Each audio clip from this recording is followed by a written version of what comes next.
আপনার বিয়েতে professional photographer নেবেন নাকি আপনার কাছের ছোট ভাই বা বন্ধুকে নেবেন?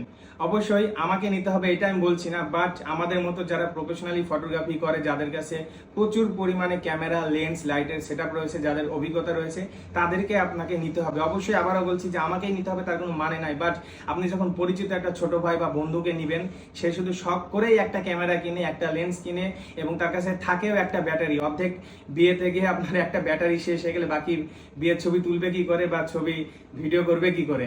আর আরেকটা কথা, আরো অভিজ্ঞতা রয়েছে কোন মোমেন্টে কেমন ছবি বা কেমন ভিডিও দরকার। একজন শখের ফটোগ্রাফার কিন্তু এগুলোর অভিজ্ঞতা থাকে না, সে অবশ্যই এগুলো ভালো আউটপুট দিতে পারবে না। হ্যাঁ, শখের ফটোগ্রাফার শখ করেছে, ভালো ছবি তুলছে, তাকে আমি সাপোর্ট করি, সম্মান দিচ্ছি, সে আস্তে আস্তে বড় হবে, বাট সে এখন নতুন, তাকে যদি আপনি এত বড় একটা দায়িত্ব দিয়ে দেন তাহলে আপনার সব সারা জীবনের স্মৃতি শেষ। অবশ্যই এই জন্য যেখান থেকেই বুকিং করেন প্রফেশনাল কাজের জন্য প্রফেশনাল ফটোগ্রাফার বুকিং করবেন। ধন্যবাদ।